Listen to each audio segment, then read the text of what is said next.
अस्सलाम वालेकुम, my name is Taimur Khalid and you are watching Taimur Khalid YouTube channel. आज का जो हमारा टॉपिक है दैट इज़ अबाउट डिप्रिसिएशन। आज हम डिप्रिसिएशन में ये सीखेंगे कि स्ट्रेट लाइन मेथड और जो रिड्यूसिंग बैलेंस मेथड है इसका न्यूमेरिकली क्या डिफरेंस है, इन दोनों का क्या डिफरेंस है, कैसे हम कैलकुलेट करते हैं depreciation expense with respect to straight line method और कैसे हम कैलकुलेट करते हैं depreciation expense with respect to reducing balance method. अब जो स्ट्रेट लाइन मेथड है हमने इसके फर्दर नाम भी पढ़े थे जो प्रीवियस वीडियोस के अंदर हमने डिस्कस किए थे कि जो स्ट्रेटल मेथड है इसको हम कहते हैं ओरिजिनल कॉस्ट मेथड भी कहते हैं, इसको हम फिक्स्ड इंस्टॉलमेंट मेथड भी कहते हैं, इसको हम कंटिन्यूस मेथड भी कहते हैं। ठीक है, और इसमें हमने ये बात की थी कि जो स्ट्रेटल मेथड है, स्ट्रेटल मेथड में हर साल डिप्रिसिएशन सेम होती है, लेकिन अगर फॉर एग्जांपल ईयर 1 में यानी फर्स्ट ईयर में अगर आपने मशीन परचेज की ड्यूरिंग द ईयर, तो ड्यूरिंग द ईयर आपने जितनी मशीन यूज की आप उसको उतना ही डिप्रिसिएट करोगे। ठीक है, फॉर एग्जाम्पल मैंने हमने हमने जो एग्जाम्पल लिए यहाँ पे उसमें हमने मशीन परचेज की 1 जुलाई को। ठीक है, हमने मशीन परचेज की 1 जुलाई को। इसका मतलब है कि ये जो करंट ईयर है 2005 इसमें ये 6 मंथ यूज होगी, तो हम इसको करंट ईयर में यानी जो फर्स्ट ईयर है इसमें हम क्या करेंगे 6 मंथ डिप्रिसिएट करेंगे। बेशक वो हमारे पास मेथड स्ट्रेट लाइन हो या बेशक वो मेथड क्या नाम है रिड्यूसिंग बैलेंस मेथड हो। अब रिड्यूसिंग बैलेंस मेथड के जो फर्दर नाम है उन्हें हम कह सकते हैं डिमिनिशिंग बैलेंस मेथड, यानी क्या है डिमिनिशिंग बैलेंस मेथड, और इसके अलावा इसको हम कह सकते हैं कि रिटर्न डाउन वैल्यू मेथड। तो reducing balance method, diminishing balance method और हमारे पास third one that is called written down value method. और हमारे पास एग्जांपल है जिसके थ्रू हम इस और इस मेथड में डिफरेंशिएट कर सकते हैं कि हम कैसे डिप्रिसिएशन एक्सपेंस कैलकुलेट करेंगे ईयरली। ठीक है, तो हमारे पास जो एग्जांपल है that is machinery cost. Asset है, मशीन की जो कॉस्ट है हमने परचेज की है वो है ₹100,000, 1,00,000 हमने मशीन की कॉस्ट रखी है। और जो यूजफुल लाइफ है, यूजफुल लाइफ मतलब जितने सालों के लिए मशीन हमें बेनिफिट प्रोवाइड करेगी, दैट इज फॉर 4 ईयर्स हमने इसकी लाइफ रखी है। स्क्रैप वैल्यू, स्क्रैप वैल्यू वो वैल्यू है जिस पर asset after useful life sale होगा। ठीक है, जिस वैल्यू पर एसेट आफ्टर यूजफुल लाइफ के बाद सेल होगा that is called scrap value, that is ₹10,000। हमारे पास जो डेप्रिसिएशन रेट है दैट इज 10%। ठीक है, इसके बाद जो मशीनरी हमने परचेज की है दैट इज ऑन 1 जुलाई 2005, 1 जुलाई 2005 को हमने मशीन परचेज की और हमें रिक्वायर्ड क्या है मशीनरी अकाउंट फ्रॉम 2005 टू 2008, मतलब फॉर 4 ईयर्स 2005, 6, 7 और 8 के लिए हमें क्या करना है मशीनरी अकाउंट। मतलब ये कि हम अकाउंट नहीं बनाएंगे, या अगर हमारे पास स्पेस हुई तो हम अकाउंट भी ट्राई कर लेंगे कैसे बनाते हैं। अदरवाइज प्रीवियस ये जो कमिंग नेक्स्ट लेक्चर्स हैं उसके अंदर हमने अकाउंट्स के बारे में डिस्कस करेंगे कि कैसे बनाते हैं। ठीक है, let's move to the question कि मशीनरी की कॉस्ट है। पहले हम सर कर लेते हैं रिड्यूसिंग बैलेंस मेथड, पहले हम बात कर लेते हैं स्ट्रेट लाइन मेथड। ठीक है, तो ये हमारे पास होगा कौन सा पोर्शन है स्ट्रेट लाइन मेथड का। ठीक है, और ये हम साइड रख लेते हैं कि रिड्यूसिंग बैलेंस मेथड। ठीक है, तो ये रिड्यूसिंग बैलेंस मेथड आ गया और ये हमारे पास स्ट्रेट लाइन मेथड का पोर्शन आ गया। अब हमारे पास जो मशीनरी की कॉस्ट है दैट इज ₹100,000। तो हम अगर ईयर 1 में क्या है डिप्रिसिएशन एंड जो होगा डिप्रिसिएशन हम एक्सपेंस कैलकुलेट करेंगे at the end of the year यानी 31 दिसंबर को, और जो भी करंट ईयर होगा। अब हमारे पास है कि डिप्रिसिएशन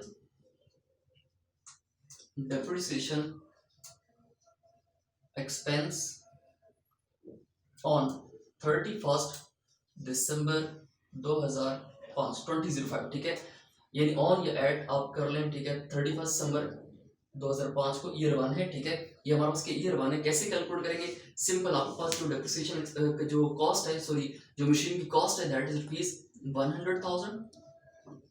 इस पर आप रेट लगा देंगे 10%, दैट इज 10/100 मल्टीप्लाई 6/12। अब हमने 6/12 करने की रीजन क्या है कि हमने मशीन परचेज की ड्यूरिंग द ईयर। तो ड्यूरिंग द ईयर मतलब 1 जुलाई को हमने परचेज की, तो हमने 6 मंथ यूज करनी करंट ईयर के अंदर, इसलिए हम इसको डिप्रिसिएट करेंगे कितना 6/12 यानी 6 मंथ के लिए। और कितनी हो जाएगी हमारे पास, this is equal to 5,000 rupees 5,000। अब अगर यही हम करें with respect to reducing balance method या डिमिनिशिंग बैलेंस मेथड या रिटर्न डाउन वैल्यू मेथड, तो वो हमारे पास जो फर्स्ट ईयर है वो सेम रहेगा। ठीक है, तो डिप्रिसिएशन एक्सपेंस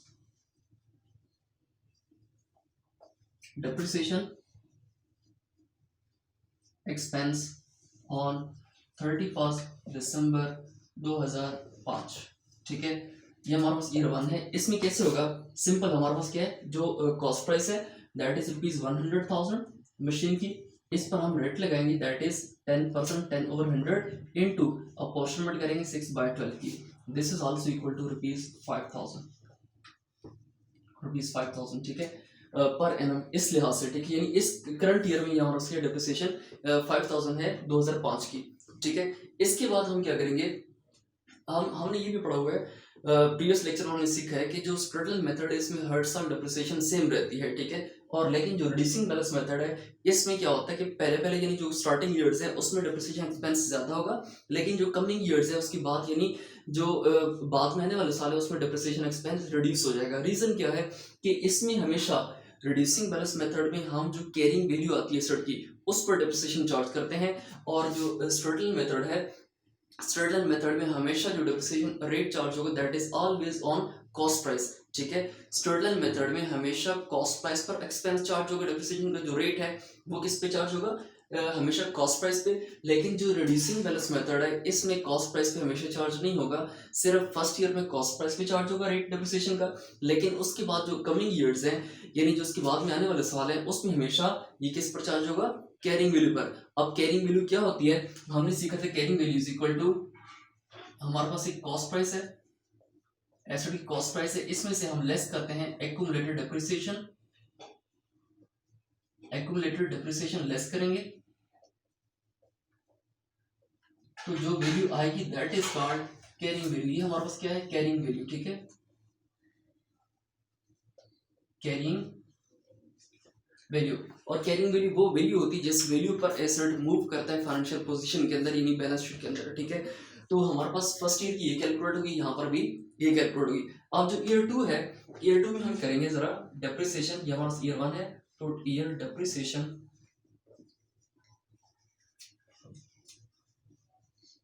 एक्सपेंस ऑन 31 दिसंबर 2006 की बात है। हम दोबारा वही काम करेंगे, कॉस्ट प्राइस ली 100,000, इस पर हमने चार्ज कर दिया 10%, दैट इज 10/100। अब इसमें कोई टाइम अपॉर्चुनिटी नहीं होगी, डायरेक्टली हम क्या करेंगे 10,000 चार्ज कर देंगे, ठीक है।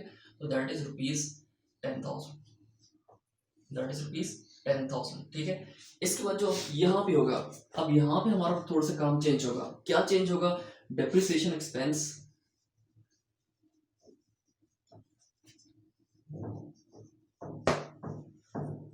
On 31 December 2006।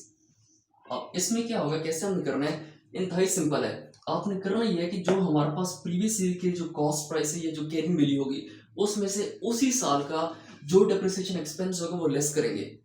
प्रीवियस ईयर जो भी है उसमें जो कैरिंग वैल्यू है या कॉस्ट प्राइस है, ऑब्वियसली अगर ईयर 1 है दैट इज कॉस्ट प्राइस, लेकिन अगर ईयर 2 है और हम ईयर 3 में मूव कर रहे हैं तो ईयर 2 की क्या होगी, कैरिंग वैल्यू। तो उस साल की जो वैल्यू है उसमें से उसी साल का एक्सपेंस हम लेस करेंगे, तो जो वैल्यू आएगी दैट इज कैरिंग वैल्यू, उस कैरिंग वैल्यू पर हम रेट चार्ज करेंगे। कैसे करेंगे, इंतहाई सिंपल, देखें जरा, यह है इस ईयर की वैल्यू है एसेट की स्टार्टिंग, इसी साल का एक्सपेंस है at the end of the year, ठीक है। इसका मतलब जब मैं ये काम करूंगा तो अब जो मेरे पास वैल्यू दैट इज 95,000 रुपीज।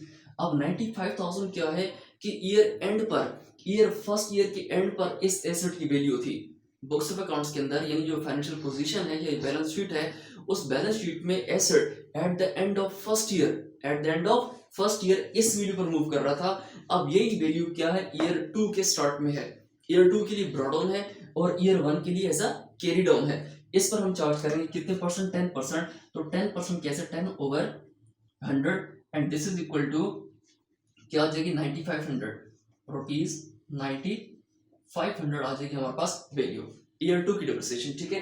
तो ईयर 2 की depreciation with respect to reducing balance method and year 2 की depreciation with respect to straight line method या fixed instalment method.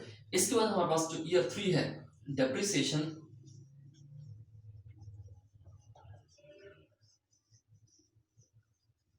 expense on 31 December 2007।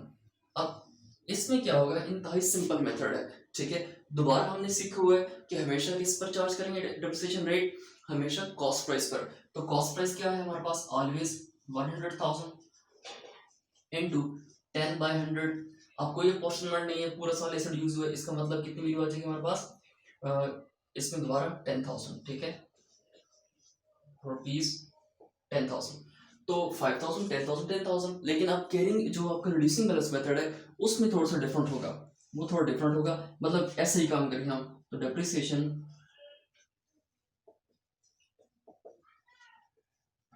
Expense on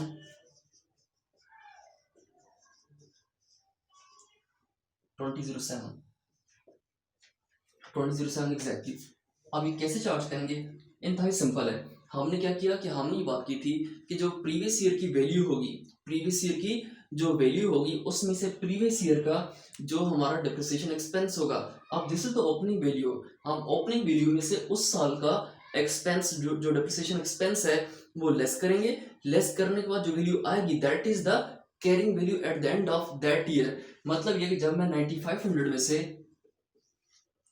9500 में से मैं 95,000 में से 9500 लेस करूंगा तो मेरे पास एक वैल्यू आएगी दैट इज व्हाट, कैलकुलेट करते हैं इसमें। 9500 लेस करेंगे तो मेरे पास वैल्यू आएगी 85,500। ओके, अब 85,500 क्या है? ईयर 3 यानी थर्ड ईयर के स्टार्ट में हमारा वैल्यू है। This is the brought on value in year 3 and carried on value in year 2। मतलब ये है कि ये जो वैल्यू 85,500 ये ईयर 2 के एंड पर बैलेंस था मशीनरी का। ठीक है, कि मशीनरी की जो वैल्यू थी at the end of second year यानी बुक्स ऑफ अकाउंट्स के अंदर वो ये वैल्यू थी, और ईयर 3 के स्टार्ट में वैल्यू ये है। अब ईयर 3 के एंड पर हमने डिप्रिसिएशन चार्ज करनी है, और कितने percent? That is also 10%। There is no apportionment of time, तो हम दोबारा क्या करेंगे? 10% चार्ज करेंगे। तो क्या बन जाएगी हमारा वैल्यू? दैट इज 85,500 पे तो 8550। ठीक है, तो ये हमारे पास रुपीज डिप्रिसिएशन ऑफ ईयर 3 हो जाएगी with respect to reducing balance method. इसी तरह सिमिलरली हमारे पास सेम मेथड होगा, सेम प्रोसेस होगा, सेम प्रोसीजर होगा with respect to straight line method. तो डेप्रिसिएशन एक्सपेंस ऑन कब है? 31 दिसंबर 2008। ठीक है, अब इसमें हमें क्या करना है?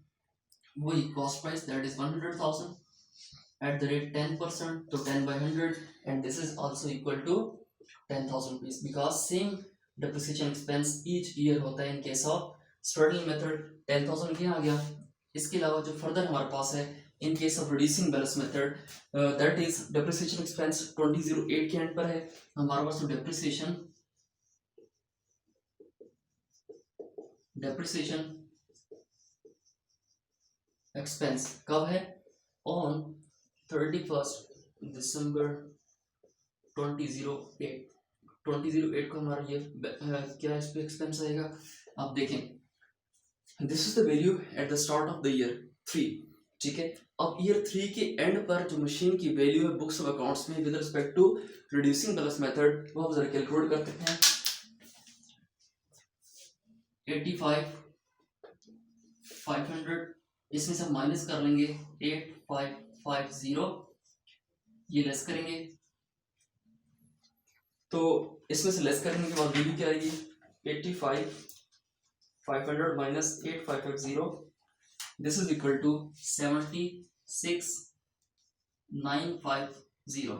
ये हमारा वैल्यू आ जाएगी। इस पर हम क्या करेंगे? रेट चार्ज करेंगे दैट इज 10%, तो 10 by 100 and this is equal to 76,950।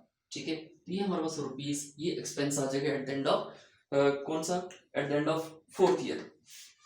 तो 1 2 3 4 ठीक है, 1 2 3 4 ये हमारा पास कैलकुलेट हो गया।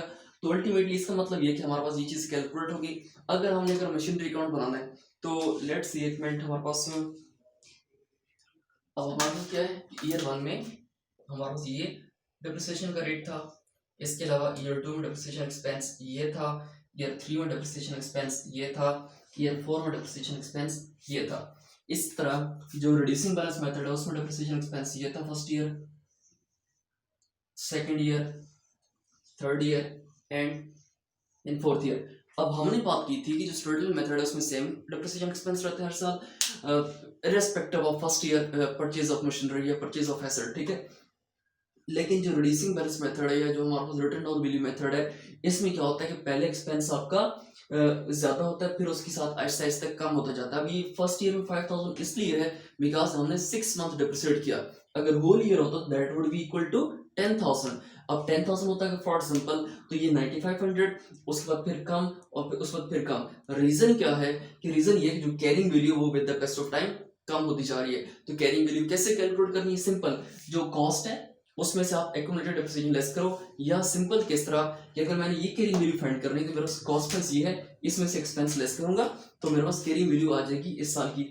अगर मैंने सेकंड ईयर पे जाना है, थर्ड ईयर पे जाना है, तो प्रीवियस ईयर की जो कैरिंग वैल्यू उसमें से उस साल का, करंट साल का डेप्रिसिएशन एक्सपेंस फाइंड करेंगे तो अल्टीमेटली क्या आ जाएगा, उससे नेक्स्ट ईयर की कैरिंग वैल्यू, यानी उस साल के एंड पे उस एसेट की वैल्यू, या उससे नेक्स्ट ईयर के स्टार्ट में उस एसेट की वैल्यू आ जाएगी। ठीक है, तो ये हमारे पास था न्यूमेरिकल डिफरेंस की। हम अगर फॉर एग्जांपल बात करना चाहते हैं कि स्ट्रैटल मेथड में क्या करते हैं, कैसे करते हैं डेप्रिसिएशन एक्सपेंस फाइंड, और जो रिड्यूसिंग बैलेंस मेथड है उसमें हम कैसे डेप्रिसिएशन एक्सपेंस फाइंड करते हैं, तो this is the simplest way. ठीक है, आई होप सो ये मेथड आपको क्लियर हो गया होगा।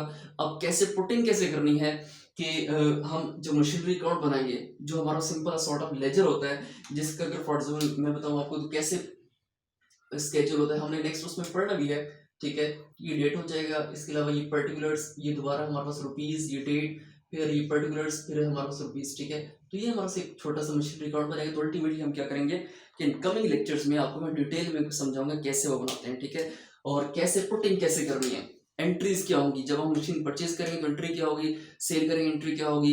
इसके बाद जब हम क्या करते हैं, अगर हमें लॉस होता है, हमें गेन होता है, कि फॉर एग्जांपल हमने किसी साल मशीन परचेज की और फिर किसी साल हमने मशीन सेल कर दी। ठीक है, कि अगर मैं कहता हूँ 4 साल बाद मैंने मशीन को सेल कर दिया, अब सेल किस वैल्यू पे किया, ऑब्वियसली वो इसकी कैरिंग वैल्यू से ज्यादा भी हो सकती है, कैरिंग वैल्यू से कम भी हो सकती है। अगर सेल प्राइस कैरिंग वैल्यू से ज्यादा है तो there is a gain, otherwise there is just a loss. ठीक है, अब लॉस होगा तो उसकी ट्रीटमेंट क्या है, कैसे करेंगे मशीनरी अकाउंट के अंदर, और गेन होगा तो ट्रीटमेंट कैसे करेंगे मशीनरी अकाउंट के अंदर, इंतहाई सिंपलेस्ट वे में जो कमिंग लेक्चर्स है उसमें आपको सिखा रहा हूँ। तो फॉलो करते रहें, देखते रहें। आई होप सो आपके लिए फायदे के लिए है, and thank you so much for watching.